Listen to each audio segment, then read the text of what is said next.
You can change your clothes in Splatoon, hair and pants and gloves and shoes, new weapons and new stages too.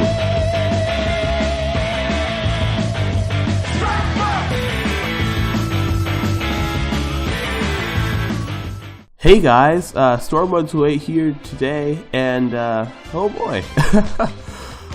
So I'm actually recording this, so funny story.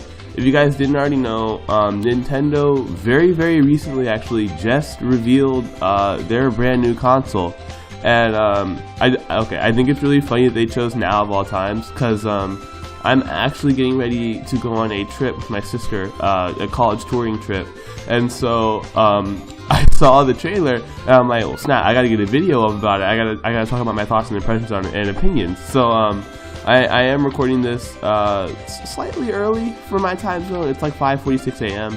But I'm not tired at all. I'm totally I'm excited. My hype has diminished my will to sleep. So I'm gonna go ahead and talk about the console and talk about how I feel and what I think. So first thing right off the bat, I actually really like it. I like the concept. A lot of the leaks were saying it was going to be a handheld hybrid with the detachable controllers, and they ended up being true. So we are going to get that handheld console hybrid. That was like the whole point of the trailer. One thing I actually really liked about the trailer is every time someone was getting ready to take the Nintendo Switch, because that's what it's called. It's not the NX anymore. It's the Nintendo Switch. But every time someone was going to take the Nintendo Switch on the go, they had this really satisfying clicking sound. So like they would snap they're called Joy-Cons, they would snap the Joy-Con controllers into the sides of the system, and you hear this click. And like it annoyed me at first, but the more I heard it, the more I started enjoying it, and I really feel like that could be their thing. Because like back in the day when the Wii had ads, they had that thing where the two little eyes would sort of bend down and then come back up. I think that click is going to be the thing for the Switch. Like at the end of the advertisements, you're just going to see like, and they're going to be like, Nintendo Switch. Nintendo Switch! And I really like that. I thought it's going to fit extremely well. So as far as the user friendliness goes, Nintendo nailed it. So like I think the problem with the Wii U was that a lot of people didn't really understand the concept, and a lot of people didn't even know it was different from the Wii. Like I knew a lot of parents who thought the Wii and the Wii U were the same thing, which was a definite problem. But the Switch is most definitely its own thing. It's pretty obvious, and then I just think it's so convenient. Like it's designed for on-the-go usage, and I can't speak for other people, but for me that's going to be perfect. I am constantly like on the move, doing stuff. I noticed that I have had increasingly less and less time to play console video games, and it has made me very sad as a gamer, because I don't have time to like sit down and really take the time to enjoy those games anymore.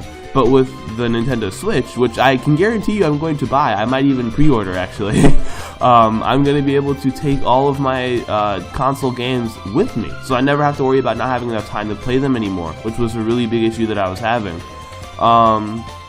I guess I'm going to go ahead and address all the other good stuff, and then I can talk about some of the things that worried me about the console. So on top of the whole on-the-go experience, which I think is going to be great, the local multiplayer, I think that was genius. So for anybody who did not see the trailer, they were basically showing how if you have people with multiple Nintendo Switches, you're going to be able to do, everybody's going to be able to have their own screen. They can use their Switch as their own screen. So like the 3DS, you can do local multiplayer on certain games. And they actually showed off Splatoon at one part of the trailer, and showed a competitive esports team all playing Splatoon to practice, and I thought that was really cool, because local multiplayer in Splatoon, other than that 1v1 mode, is something I've wanted for a really long time actually. So if they end up remaking or doing a sequel to Splatoon for the Switch, God knows that's a day one for me. I'm totally gonna get it. Another thing I really enjoyed was that the fact that it has many controller options. So basically, the little controllers that snap into each side of the Nintendo Switch are called Joy-Con controllers. And so there's a Joy-Con L and the Joy-Con R for, you know, left and right, which makes sense. So basically, like I was saying about how there are so many different controller options, you can play with each Joy-Con slotted into the actual Switch itself, you can play with the Pro Controller, which is a more traditional controller, kind of like the Wii U Pro Controller. It's like, it's shaped more so like kind of a merge between, I guess, the button layout of the Xbox 360 controller, but the ergonomic like hand feel of like the GameCube controller. I guess is a good way to put it. It does look like it's going to be comfortable to hold, and being 100% honest, I do think I'm probably going to buy one.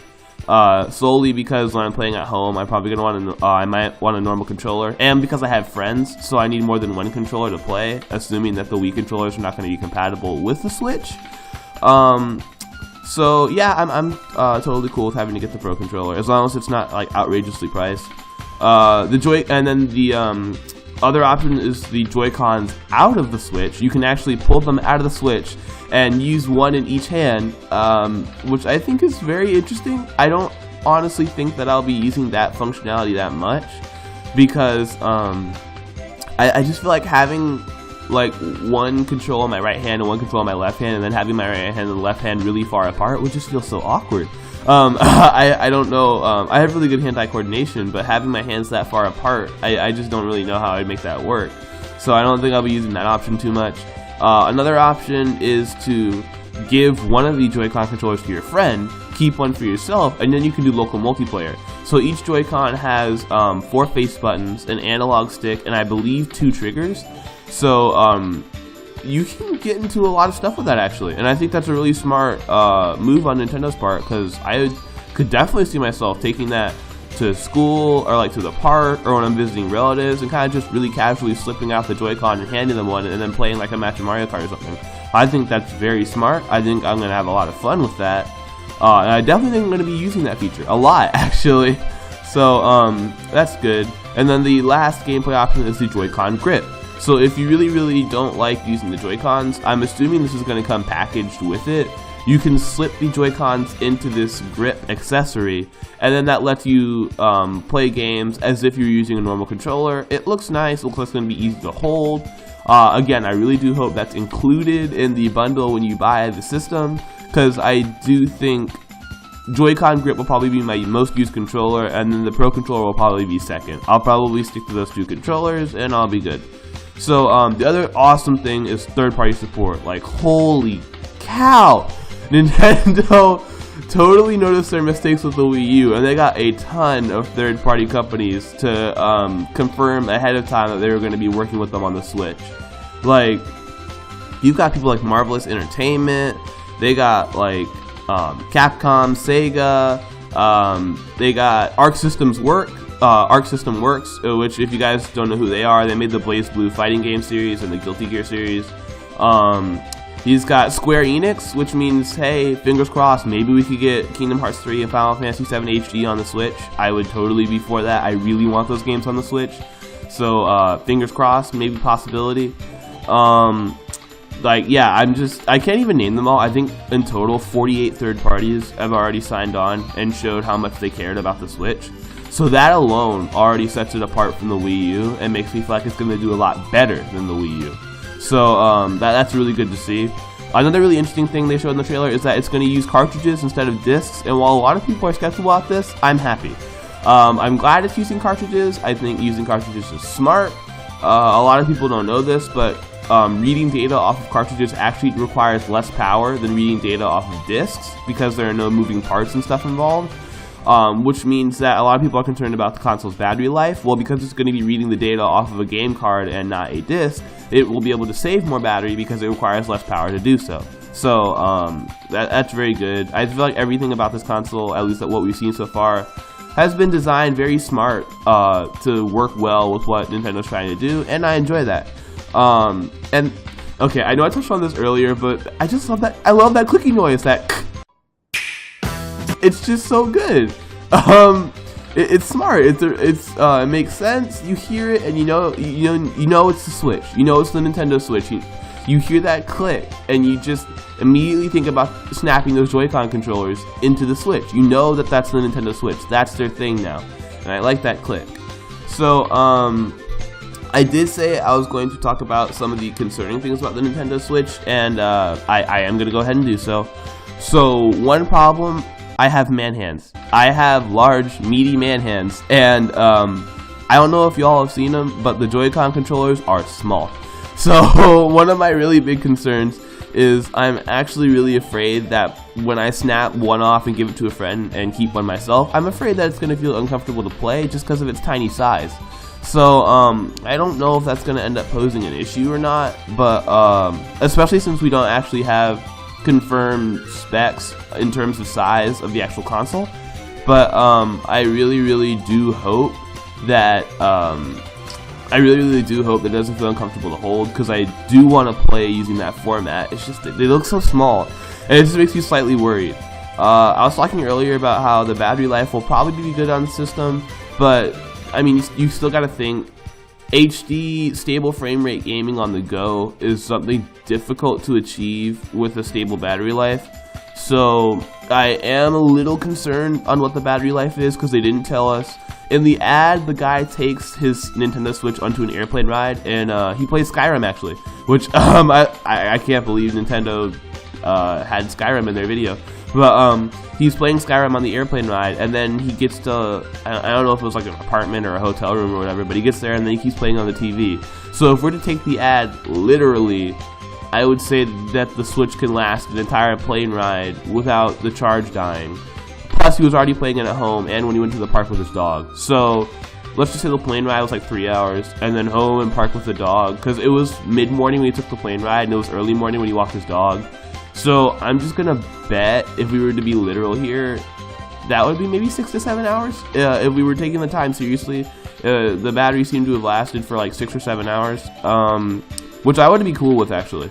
I feel like anywhere over 6 hours is good. If they can get the battery to last more than 6 hours, I think I'll be satisfied personally. I play in short spurts anyway, usually, but I mean, I am going to be wanting to play consistently when I'm going on longer trips. So over 6 hours, good. Over 7 hours, fantastic. I'd be really happy with that.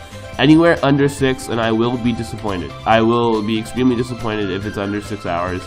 I do think it needs to last a decent amount of time in order to satisfy not only myself but other gamers too, because I know a lot of people are really worried about the battery life. The other thing I'm concerned about is the Joy-Con only games. So I told you guys how you can slip off a Joy-Con and hand one to a friend and keep one yourself.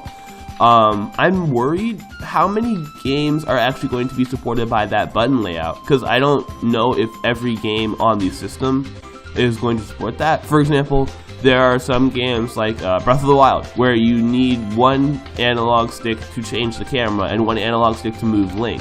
So if you snap off a Joy-Con and you're using it, you now only have one analog stick, which means in theory, you can't change the camera anymore. So I'm trying to figure out which games are going to support it, which games aren't. In the trailer, I think they showed 2 guys playing Mario Kart in a car ride, and they showed people playing an NBA 2K sports game, and both those games would obviously support the button layout. Those games would work, but I'm trying to figure out how they're going to determine which games would work with that layout and which ones wouldn't.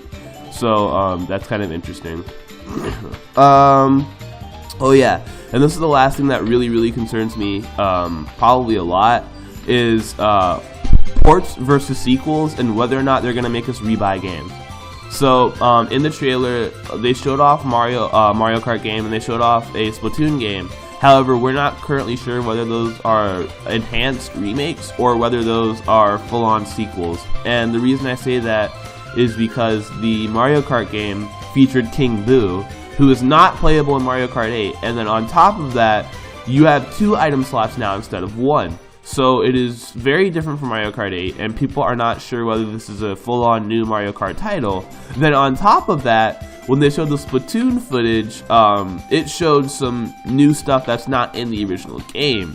So it stands to reason that there is a possibility that Nintendo may or may not be making sequels for the Switch or enhanced remasters / ports. I don't know, but coming from a Wii U owner, I did own a Wii U, and coming from a Wii U owner that bought some of those games, I would feel really bad if I ended up being forced to rebuy those games. I mean, I understand Nintendo's a company and all, and I understand that from their perspective, they might want to just sell it again to try and make up for some of the losses they had with the Wii U.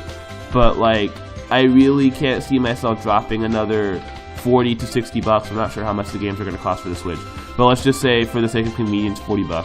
I'm not really keen on dropping another $40 for a game about kids who are also squids that I already own. The only reason I probably would drop $40 on it is just so I could have the current version, because that's where most of the player base is gonna go. But I mean, I would be kind of upset having to rebuy it.